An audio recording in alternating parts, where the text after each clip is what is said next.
In any given day, youth from 10 to 22 are making decisions, hundreds of them. They're deciding whether to brush their teeth, cheat on a test, raise their hand, play by the rules, eat their vegetables, kiss the girl, do their homework, hit their brother, tease the dog, or take a shower. And perhaps at no other time in the history of the planet, our youth live in a world with endless possibilities.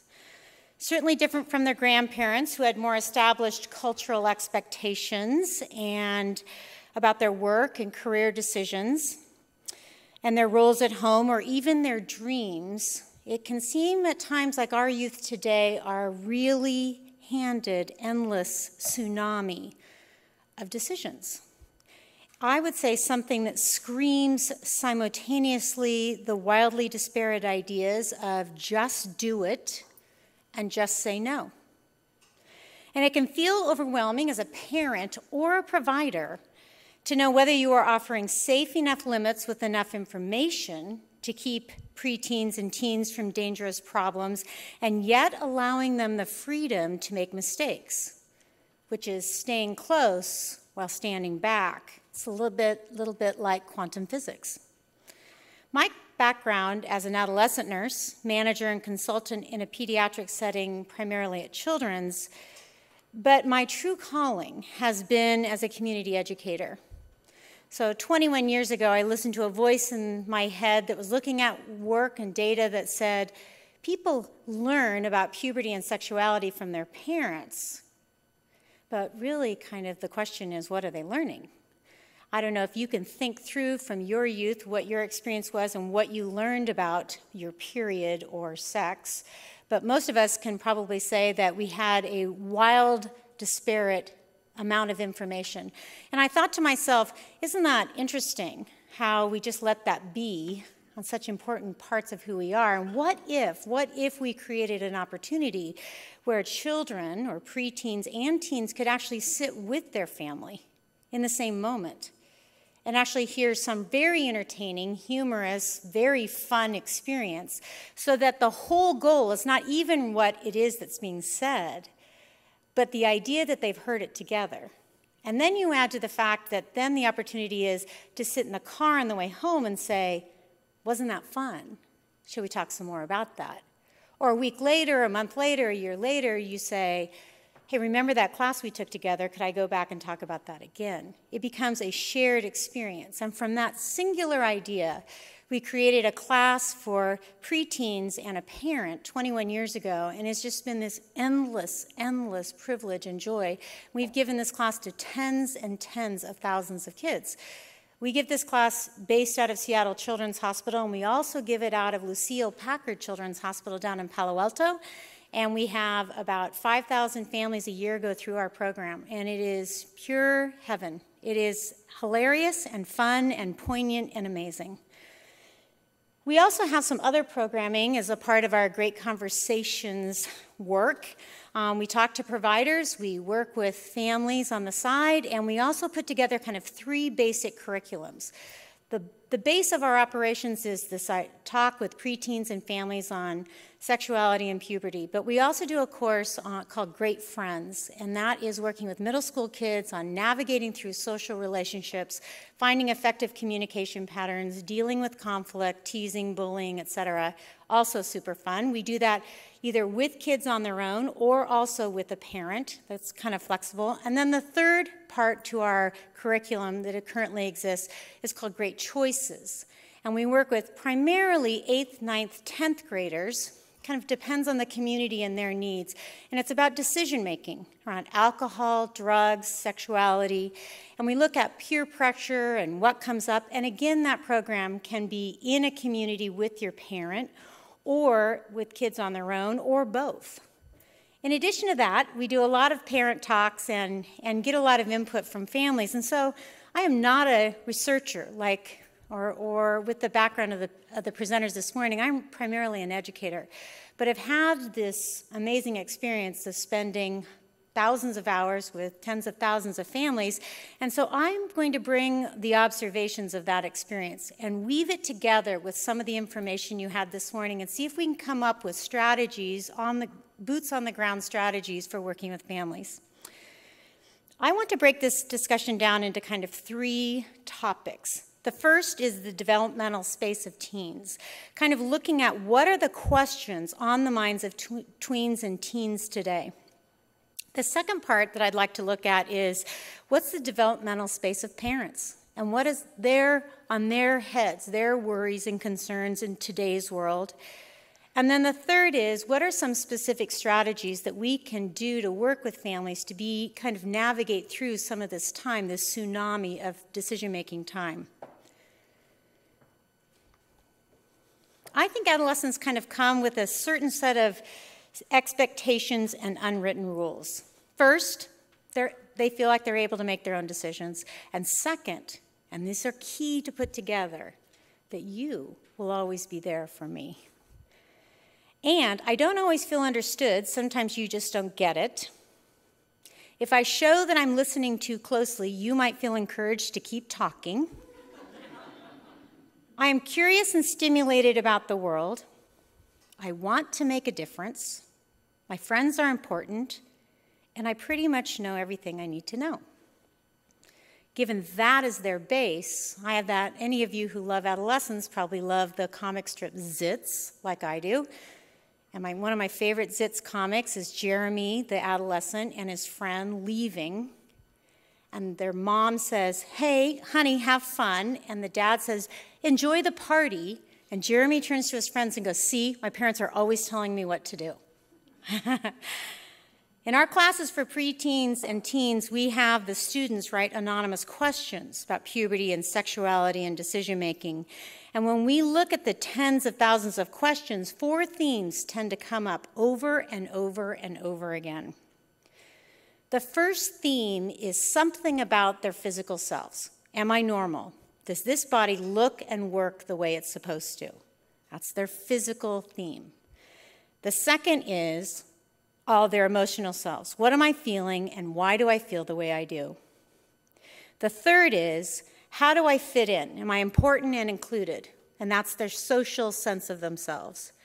And fourth is, am I ready? Kind of trust me. And that's their cognitive thinking about themselves in relationship to their ability to have the information needed to make a decision.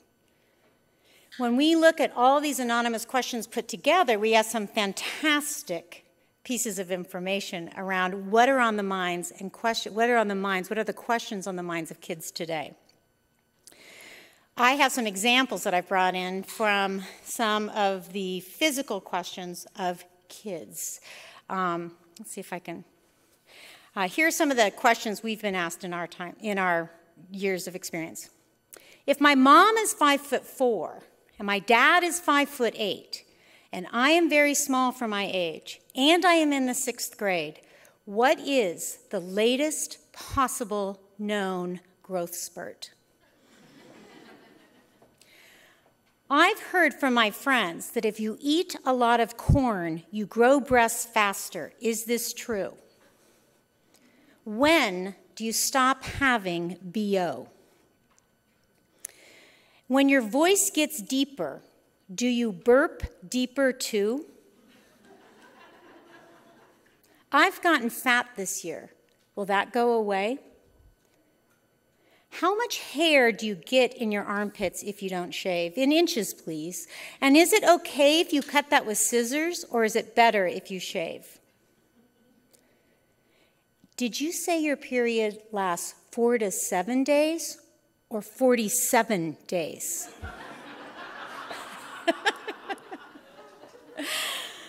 See, this physical transformation of puberty in the life of these preteens and teens is incredibly stunning to consider. I mean, after all, they were sitting around in these bodies that they were really totally content with in the first place, and they really can't see outside of the advantage of being able to reach the pedals and the steering wheel at the same time, no need for this transformation to actually occur.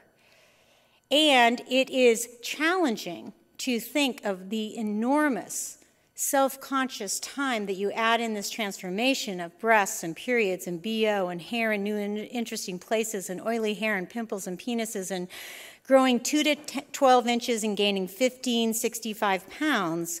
You add that all together, which I call the hit parade of puberty, and everybody here can remember what it felt like to be asked to dance at 5'8" in the 7th grade by the shortest boy in the class for the slow dance. Everybody here can remember some rendition of their self-consciousness of this physical transformation and what that does to your thinking and your inference of the world. The conversations of am I normal can be places of anxiety and a reality check. And they're endless, repeated conversations of affirmation and acknowledgement for our part as providers and as parents. These questions of am I normal do not just get checked off on a BlackBerry, because they're tomorrow and the next day, our kids are different. And they see themselves growing and changing in relationship to the people next to them in their classroom, on a movie screen, in television, in the magazines as they go through the grocery store. So it is not something that ever totally gets answered. Is this going to work okay? Am I normal?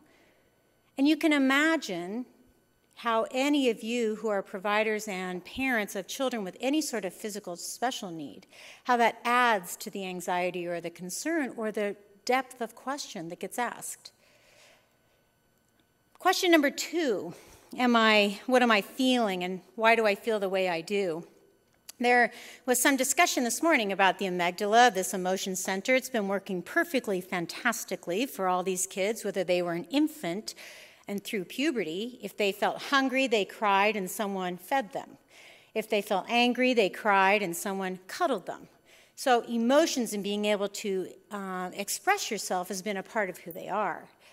When the experience of puberty comes along, we add to it almost like a volume dial that goes up. It's not that there are more feelings, but the feelings are about different things. They go from pacifier, car seat, and bedtime, which we, the adults, have a lot of ability to control, to what am I going to wear, and when am I going to go out, and who am I going out with, which creates stress in a family, and then it heightens emotion. So not only do you have a hormonal heightened of emotion, you have an emotion center that's totally activated. It's not so much that it's more feelings, it's that the emotions and the issues are volume dialed up with difficult, challenging scenarios to problem solve in a home.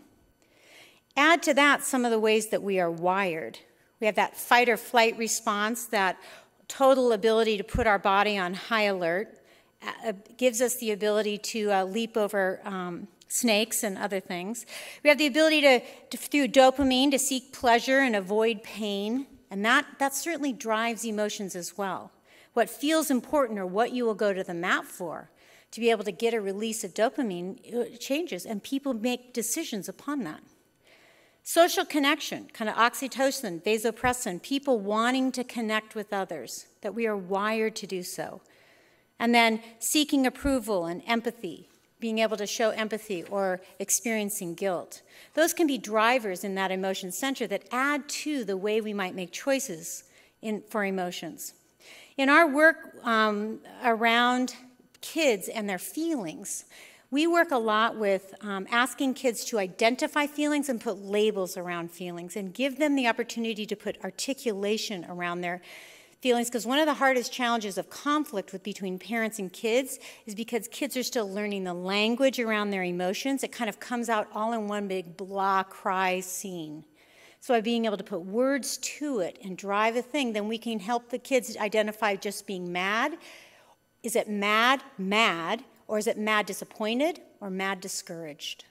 And helping kids and parents work together to articulate those feelings in strong ways that offer opportunities then to be able to articulate specific actions that might be different between mad discouraged and mad disappointed. If you think about it like a toolbox, you can imagine the kids who are not very articulate around feelings, kids who are in trouble at the age of 18 or sitting in a detention center, they have one answer for mad. Maybe it was to hit somebody or to put their fist through the wall. But kids who learn how to put a language around emotion, then instead of just being mad, fist through wall, or hitting someone, it's mad, discouraged, here's what works for me. Mad, disappointed, here's what works for that. And then they become better decision makers and more articulate about what it is about mad that works for them. We have also spent time talking to kids about writing down about feelings that they cannot express out loud to their parents. And in that little assignment, I have a little series of responses of kids who have written these responses on a card when we've asked them, share a feeling you cannot share with your parents. Here's some examples. I have different feelings of growing older. I feel different because some kids are more mature and some are not. I feel it's a big responsibility, but I want to grow older because I want the responsibility also. I want my dad to listen better. I want my dad to understand my wants from my needs and how they are very similar. I want my parents to know that I'm responsible, that I can control myself, and I don't really care for girls yet. This is a lot of boys' responses, I think. I want my dad to know that I am basically indifferent about girls, although if a girl is friendly, I will reciprocate. I want my dad to know that I might need to talk to him. I feel weird when my mom talks to me. I also don't feel too comfortable with us fighting all the time. We can never seem to agree on things. I just think she doesn't understand. She thinks I don't understand. It's majorly weird. We often spend time with middle school kids, 8th graders, and we're working with decision making and talking about sexuality. And one of the things that we love to do is we have the girls finish the sentence, the thing I wish all 8th grade boys understood about 8th grade girls is, and we do the reverse for the boys. We say, the thing I wish all 8th grade girls understood about 8th grade boys is.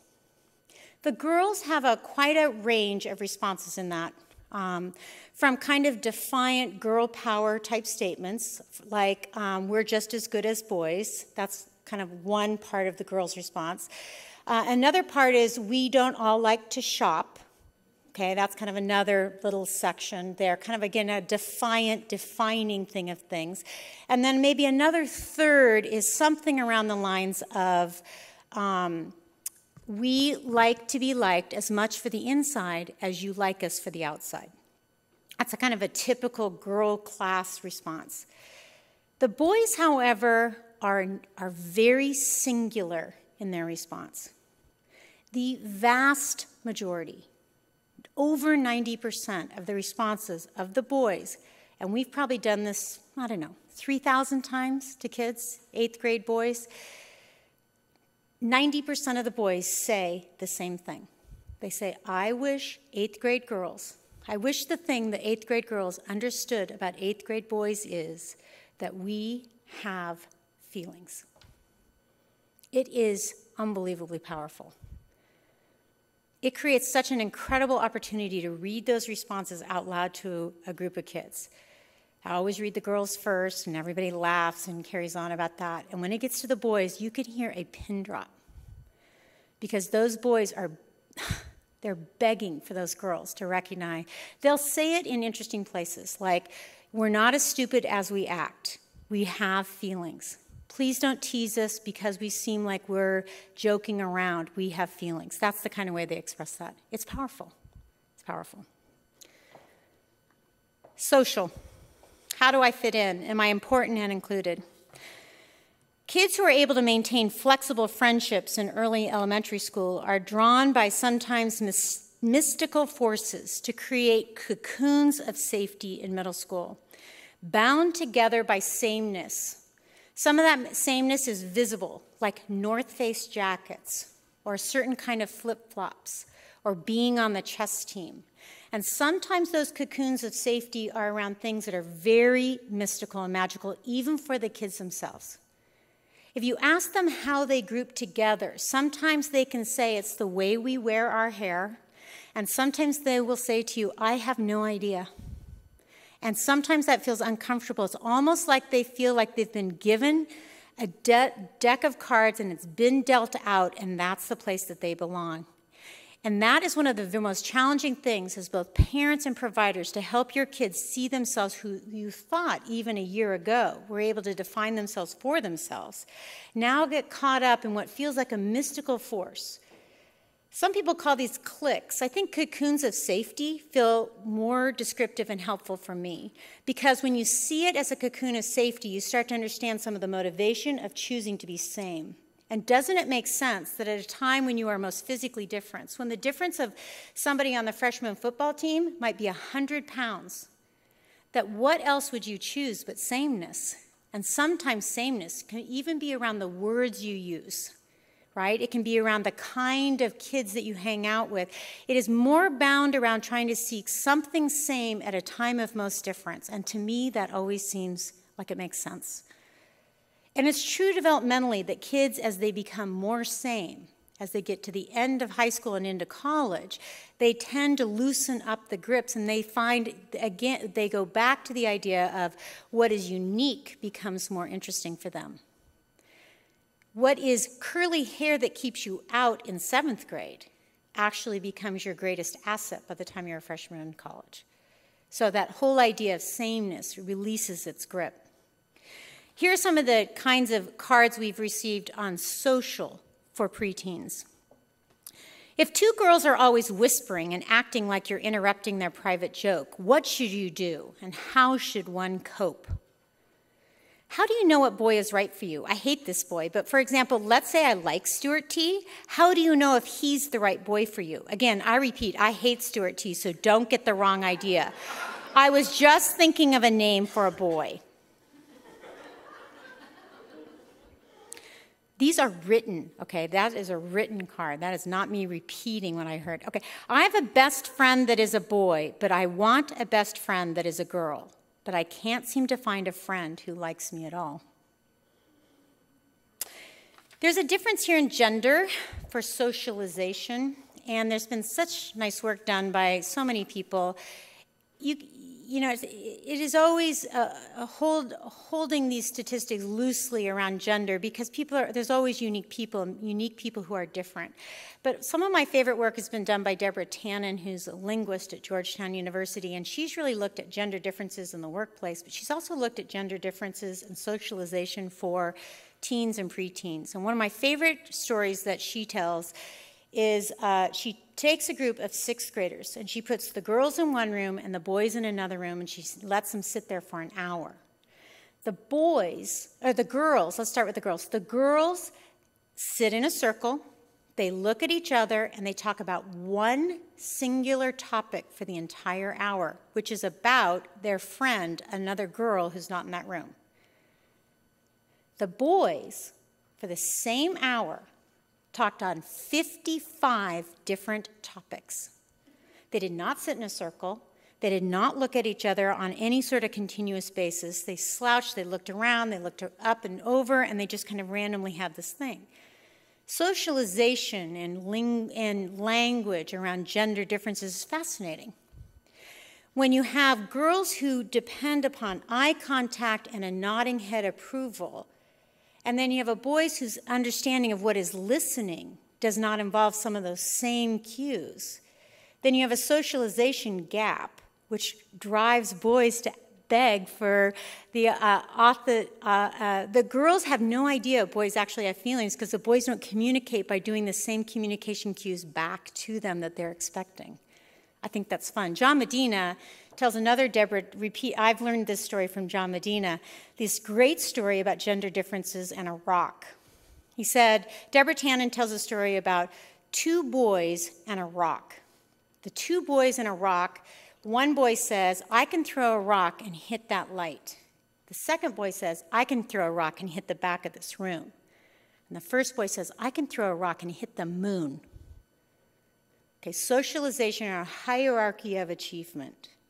Here are the girls, 2 girls and a rock. The first girl says, I can throw a rock and hit that light. And the second girl says, me too. End of conversation. Socialization around tend and befriend, about joining in, about being same, which is different. Cognitive. Am I ready? Trust me. Here we watch teens go from concrete to abstract thinking.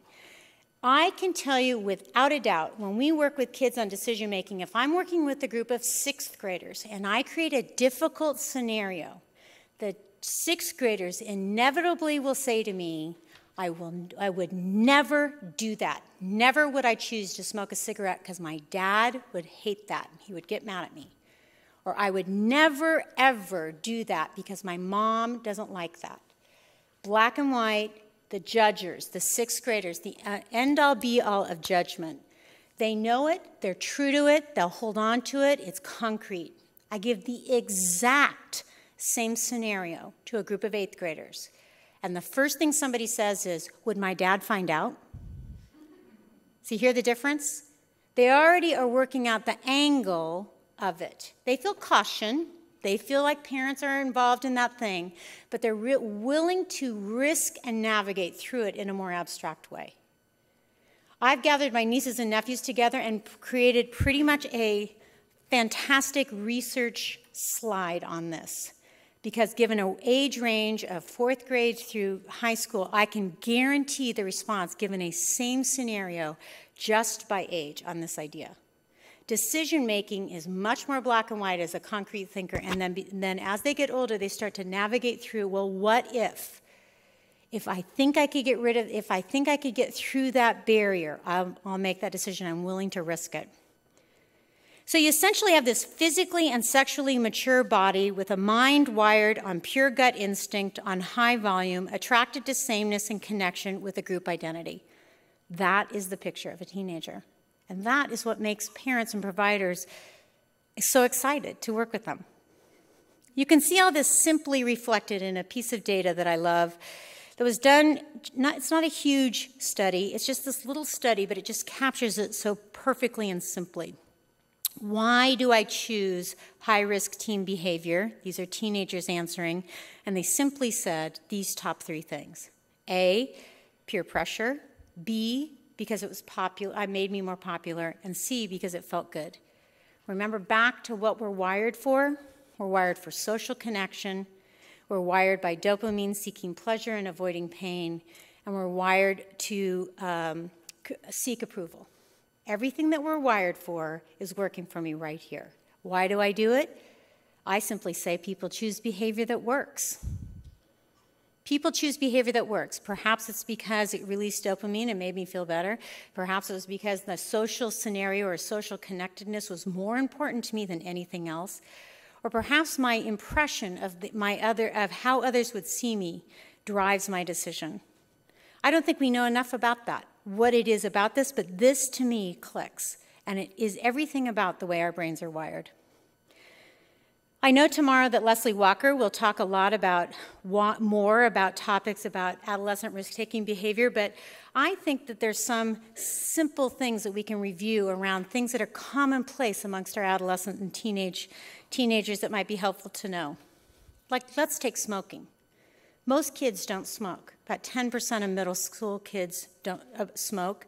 And most of your kids, represented here, think smoking is disgusting. It creates yellow teeth and gray faces and old age. They can tell you every risk about smoking. Yet the average age of a smoker in this country is about 14. And that it doubles by the time kids go into high school. So even though if I asked your kids, would you smoke, and they would say no, we still have smokers out there. And I do not believe that those kids just do not know the facts.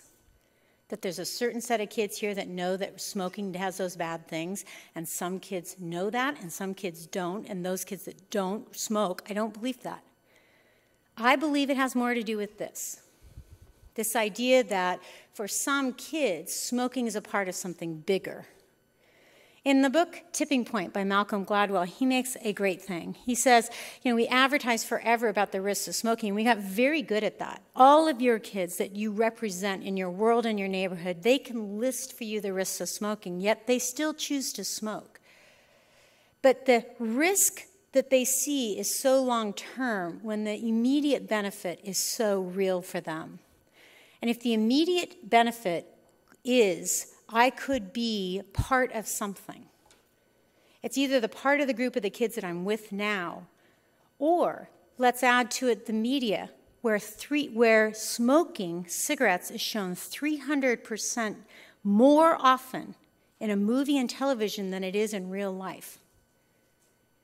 We've eliminated smoking advertising, but the presence of smoking is profound on television and in movies. So whether you think I need to be like Rich Devine because he's a smoker, or whether you want to be like Leonardo DiCaprio because he smokes in your favorite movie or in The Bourne Supremacy or whatever, it's all about being a part or connecting yourself to something. That becomes more powerful than whether you think you're actually going to die from lung cancer from a cigarette. That is so interesting to me and fascinating because it is so much complex around your whole thing that you're putting together in a decision-making thing. Look at marijuana. I can tell you without a doubt, when we talk to kids about smoking cigarettes, they all agree 100% smoking is dangerous. But when I ask them about marijuana, they're way more confused about that. It has never happened that in a group of teenagers that I've said, which is more dangerous or which is a higher risk for you health-wise, marijuana or a cigarette? I've never had a group where there is an adamant faction of kids that believe absolutely for sure that marijuana is much safer than a cigarette. And so I ask them why. And they say, well, it doesn't cause cancer. And I said, oh, didn't you check that warning label on your marijuana? And I go, there's no warning label on marijuana. I go, oh, so what is marijuana? Why don't, what is it? Well, it's an organic leaf. And I go, oh, did you add a filter on the end there? So just by smoking marijuana with no filter alone, the risk compared to the cigarette that they had in their hand is different. Just that alone is a wake-up for some of those kids. I said, okay, I'll just throw out another interesting thing. Which would you rather be a passenger in a car? Would you rather be with a driver that has had 2 joints or 2 cigarettes? Well, they can answer that. They would much rather be in a car with a person who smokes 2 cigarettes and driving. And I said, then your health risk is, can you see the health risk difference? Yes, they can. Fascinating. Sometimes busting a myth for kids has to do with speaking into the world that they're in a way that feels real. But if you get into an argument, you'll lose that in a second. I love talking to kids about peer pressure. See, I think a lot of people think peer pressure is someone saying, come over to the dark side, or you're a loser if you don't have this cigarette with me, and I don't believe that's true. I think most of the time, peer pressure is only in your own head. And you can test that yourself, but in many groups of kids, I'll say to them, when we get into creating scenarios, and I'll create the same scenario, and just all I do is change the substance. So I'll work with kids and I'll say, pretend you're with your new best friend from high school. You go to a park, you run into your new best friend's older brother and all of his friends. And they have a pack of gum. Everybody's chewing gum. And they offer you the gum. But your orthodontist told you not to chew gum because of braces. Would you take it or not? Well, they don't care what the orthodontist said. They go, sure, I take the gum. I go, what if your friend says yes? Does that make a difference? Do you feel peer pressure? They go, no, it's just gum. Okay, ramp it up. Same park, same friends, same brothers' friends. All of that's the same, except now they have cigarettes. The brother says, you want a cigarette? They don't say, hey, you're a loser if you don't choose a cigarette. They don't say anything like that. They just say, do you want a cigarette? And your friend takes one. Do you feel peer pressure? Most of your kids will say 0. I feel 0 peer pressure here because I've already decided not to smoke a cigarette. And in fact, many kids will say, not only that, but I will be upset with my friend who is choosing to smoke and I want to break their cigarette or ask them to leave or whatever. And we problem solve out of that. I say, now you're in the park, same friend, same brother's friends, blah, blah, blah, but you have beer. The boy says, do you want a beer? The friend says yes. Now do you feel peer pressure? And they feel crushing, paralyzing peer pressure in this moment. And all we have changed is the substance. And then that creates a conversation that can go forever. Because then I say, where did it come from? The boy didn't say, you're a loser, Rich, if you don't choose to have this beer. He didn't, whatever. Then I love this. I love talking that through. So we get so that they start thinking, no, I'm worried that they are thinking. They're thinking, Ruth will think I am a loser if I don't say yes. And I go, how do you know Ruth thinks that?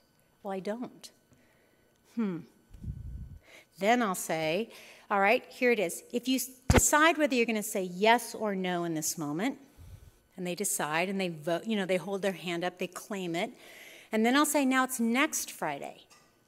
Same friend, same brother, same park, same offer. Is it easier or harder now to say yes or no, given what you said last week? Unbelievable, fantastic conversation on that. Some kids will say, well, if I said yes last week, it's a lot easier to say no this week because they know I am cool. And some kids will say, if I say yes last week, they'll think that I drink beer, so I must say yes. If I said no last week, they already know I don't drink, so it's easier to say no. Or if I said no last week, I'll feel more pressure because the expectation for them will go up for me to say yes the second week. You see, I'll hear all those different things. It's amazing. And where does the pressure come from? Is it coming from the kids? No, it is coming from their own interpretation of those kids' response to their choice. That makes for a fantastic conversation with teens. It's amazing. Putting them in those what-if scenarios and ramping it up, starting with the most ridiculous to ramping it up to where you can actually feel their physical discomfort is one of my favorite things in the world to do. Alcohol. This is always an interesting and scary thing. All sorts of national data in all health risk behavior says that it pretty much doubles between a sophomore, the risk of choosing behavior almost always in every study doubles between a freshman and a junior in high school. So if 16% of kids are smoking cigarettes or 16% of kids are having marijuana, it's 32 by the time they're a senior or junior in high school. This huge leap between sophomore and junior, I think we need to take advantage of that. We need to build a base early on, then pay attention to this overwhelming doubling of statistics that happens in almost any category that you look at. So alcohol, absolutely the primary user, and also absolutely in these conversations we have with kids, is the biggest hurdle for them because they feel a mixed message in our culture between just do it and just say no. I could go on and on about alcohol and how amazingly challenging it is for kids, and the message they get about how it is legal versus illegal around marijuana is interesting as well. So that takes us to parents. In that same study from the study out of New York, it also said it so simply, why didn't I participate? And these three things came up. And I believe these are true from my experience. The first is, what have my parents said about this behavior? The second thing is, what is my moral code around that? What does my faith grouping or my thinking around my moral code say about that behavior? And the third is pure fear. Fear of getting pregnant, fear of something else. And I like that as much because it puts parents right back in it. I think often that I think in my world of talking with parents, parents think very much that they, as kids get older, their influence goes down. And that just isn't shown on any study. In fact, as kids get older, one of the primary reasons why they may or may not choose a behavior has to do with their parents and their parents' belief system and their parents' voice into it. In my world of talking with parents, parents get this visual. They say, when kids are little, I feel this important. And friends feels about this important, and the world feels about this important when my kids are little. And it feels like to parents that as kids get older, that friends get this big, and that the world gets this big, and therefore they must be this big. And that just isn't true. There just isn't a study out there that supports that. See, kids can handle, as the world and friends get bigger, parents stay big too. It's just that you have to fight, you're sharing space now. It doesn't mean that parents' influence is diminished. It's just that it's shared. Your voice is still important. Parents who step back miss an opportunity because they have not remembered that they actually have a part in the decision-making of their kids as their kids get older. That's powerful. There isn't a time when I talk to parents that I don't take advantage of saying to that. When we looked at the assumptions of adolescents, let's look at the assumptions of parents. Assumptions, that kind of unwritten rules about parenting is safety is number one priority. They like to know that their kids are making healthy choices and smart decisions. And sometimes that can be really challenging because when our kids are little, we're the question answerers, right? We're the question answerers, and the kids are the question askers. When our kids are little, our kids are saying, why is the sky so blue, and why is that man so fat? And we're really, really good at answering all those questions. And then this developmental shift of adolescence happens, and we become the question askers. We're saying, where are you going? And are you sure you really want to wear that? And is your homework done? And then we're kind of waiting for these kids to be the answers. And that makes safety challenging because we no longer have the control that we had before. Another unwritten kind of natural thing about parents is that assessing and the risk, safety, and building trust through eye contact and nonverbal cues and answers longer than one sentence feel important to an adult. So when kids say nope, yep, trust me, it's not good enough for the practiced question answer. We're just looking for a little bit more from people on that, and that we feel like experts. We feel like we have life experience, we have experiences behind us, and it feels diminishing if we're not acknowledged for that expertise. And almost all parents really want kids to succeed in negotiating difficult decisions. However, sometimes parents need help in knowing how to communicate that they actually hope for that. Because what parents actually show, or what they think they're showing by wanting them to learn those difficult decisions, you have a whole set of parents in this culture, in this affluent culture that we live in, for the most part, is to protect their kids from actually making a difficult decision and achieving any sort of consequence from that. When you look at parent perception of risk-taking behavior, it can be kind of scary. This comes from the Social Development Research Group out of the University of Washington in 2000, and it looked at drinking, and it asked a set of students and a set of the same students' parents about the incidence of drinking in their lives. And so in the example of 8th grade, the question was, how many of you have had a beer in the last 30 days or something like that? And the students, in that particular study, the students said just over 40% of them had had a beer in the last 30 days. But when they asked the parents, when was the last time, how many of you think your child has had a beer in the last 30 days? Only 1% of them said yes. And then you can see in 12th grade where the students are up to 62% participating in that risk behavior, and the parents, only 30% thought their kids were participating in that risk-taking behavior. So we have to clue parents in to what are the truths about their own kids' behavior, and then we have to help parents understand their importance and value in their own kids' lives about the decisions that they make about their health.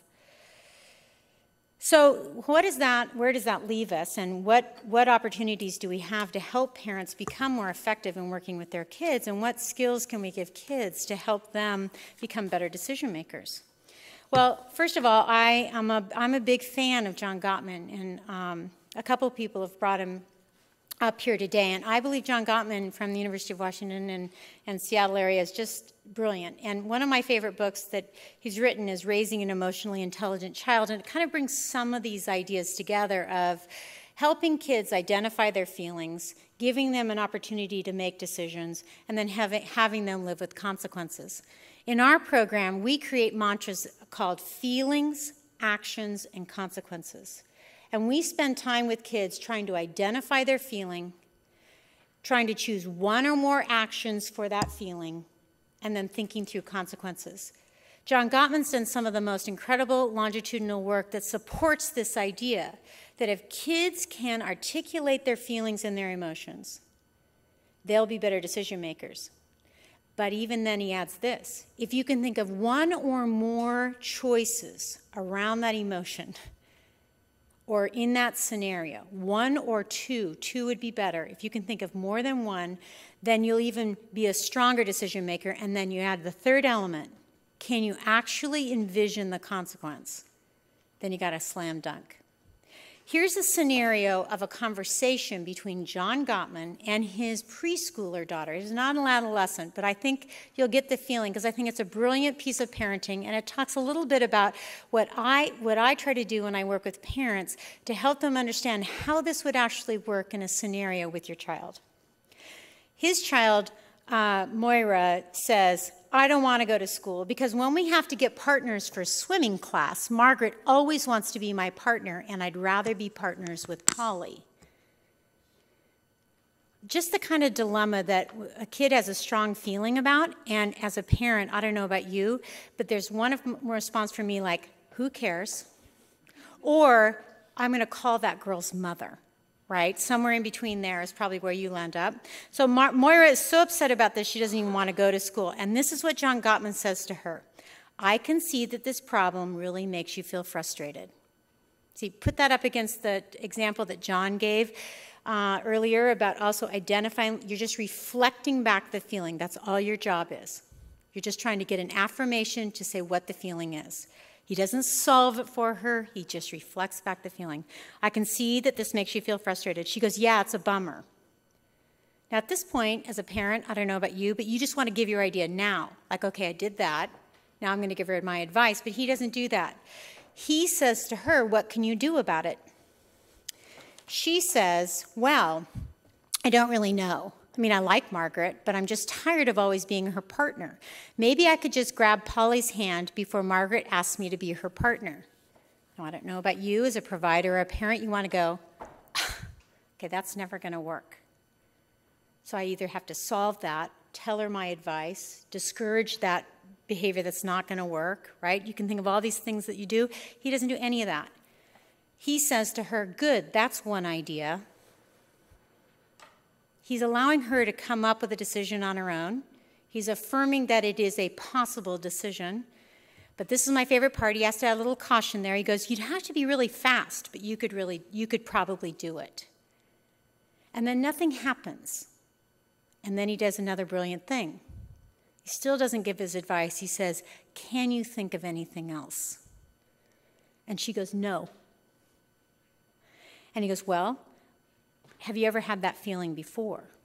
And she goes, yeah. Remember the time that kid was pulling my hair? That felt really frustrating and da-da-da. And he goes, yeah, I remember that. What'd you do then? And she goes, well, I told him I wanted to stop it, and I was going to tell the teacher. And he goes, did that work? And he said, yeah, he stopped doing it. And then he says, does that remind you of anything you could do now? And she goes, well, maybe I could talk to Margaret, tell her I don't want her to be her partner for a while, tell her I still want to be her friend, but I just want to be Polly's partner sometimes. And he says, good. Now you have two solutions. I knew you could come up with some good ideas. That right there is major decision making. Let's just review it. She comes up with blah problem. A lot of feeling, a lot of emotion, a lot of drama, could be a tantrum, could be a thing, could be a high drama. All the parent does is, wow, that seems important to you. In my house, I'd have to say, wow, that seems important. Would you like to talk about that after I'm done with dinner and carpooling for soccer? Right? You might have to postpone the conversation to be realistic, but let's say you have the time. You can just say, hey, that sounds important to you. I see how frustrated you are. That's all you need to say. Then they say, yeah, I hate it. You say, can you think of anything to do? They come up with whatever solution. That's one solution. Can you think of another? When kids are unable to come up with solutions, you're trying to draw on their hippocampus. Can you remember whenever you felt that way before? And they go, yeah, all right, no, or whatever. And you get to work with that. Is there anything about that that could help you now? And now they've got 2 solutions. And then your next response is, hey, I hope it goes well for you. Now, you can also say, if you just can't stand it because you're a parent that wants to put in your 2 cents, you can also say, would you like to hear what other kids do that have been successful? Which is a lot different than saying, do you want to hear my idea? Or you can say, hey, I know some other choices you could make. Are you interested in hearing that? Now that is helping kids make great decisions. Because you're offering up them to first identify the feeling, come up with more than one action choice, and then go out and deliver it. And then the key here for a parent is learning the skill of having high expectation right up alongside high regard. Because the worst case scenario right now in this moment where you've sent someone out to try out one of those solutions is to have them come back and you go, oh, I told you so. I knew that was never going to work. That's not high regard. High regard says, you're a capable, amazing person. I hope that goes well for you. You can come back and we can talk. I can't wait to hear about how that goes. And then it offers up an opportunity for the person to go, I now have a safe place to land if this does not go well. And if you're really nervous about it, what's going to happen going out there with Moira and her friends, you can say, hey, I'll be around, or you could call me, or why don't you check in with me later? Or let's talk it through, or do you want me to be close by? Right? There's all sorts of scenarios that create safety within this experiment that your children are out there deciding about.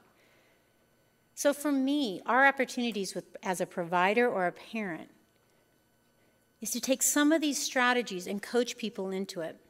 It's challenging. It requires restraint.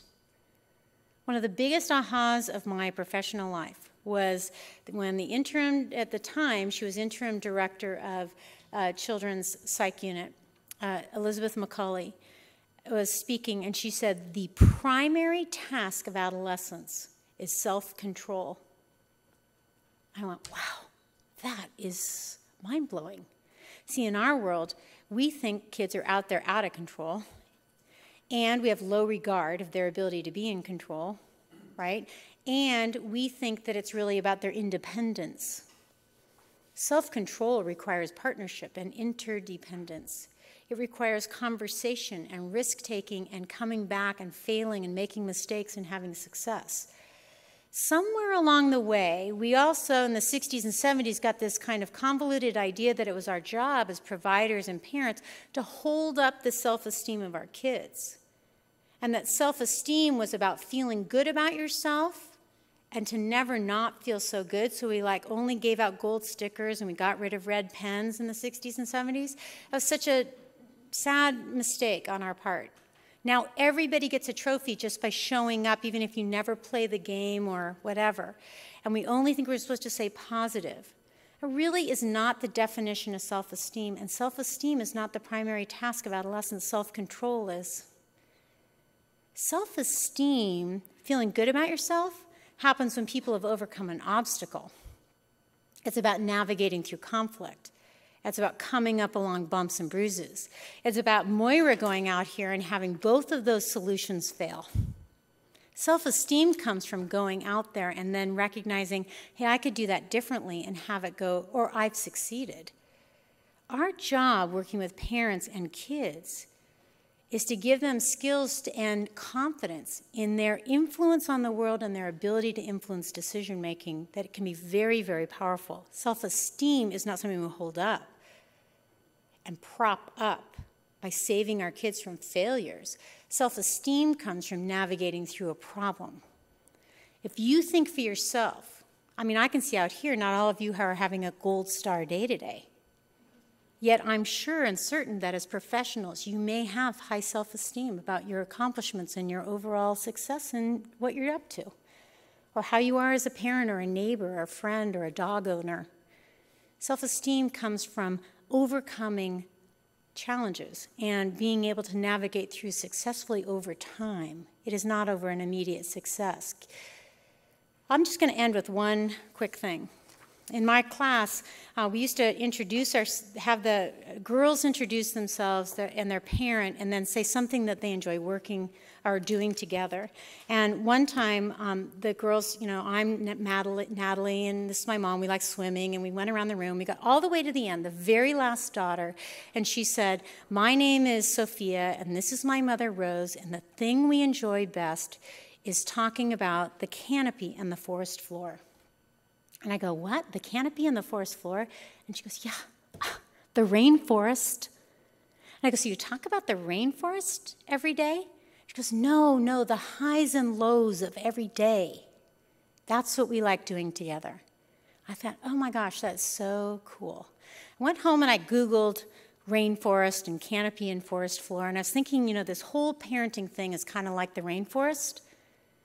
See, 80% of the rainforest is is abundant, amazing, life-giving, whole, fruitful, amazing place, and most people want to be hanging out in the canopy. Forest floor is very dark, feels kind of scary, not so sure about that place, but the canopy cannot live without the forest floor. It's impossible for the rainforest to be anything without the forest floor. And isn't that true when we're working with adolescents? See, it's a whole rainforest. If we're up in the canopy with our kids thinking there is no such thing as drinking, drugs, sex, and bad decisions and mistakes, then we're going to be all of a sudden somewhere along the way down on the forest floor with our kids going, "Wow, how did I get here and I deserve better?" Really, it's the whole picture. I can pretty much guarantee any parent will be someday on the forest floor with their kid, with a D, with a drug, with a bad girlfriend, with something, with a bruised eye, anything, with cancer. When you're down on the forest floor, if you forget to look up at the canopy, then you miss the beauty of the whole thing, don't you? See, it really is both. We can't protect ourselves from the forest floor by hanging up La La Land in the canopy. We have to look at the whole thing. Working with parents and building their strength and confidence around the skill building, around how to work with kids around that, is what it's all about. So good luck with that. Hope it goes well for you. Thanks.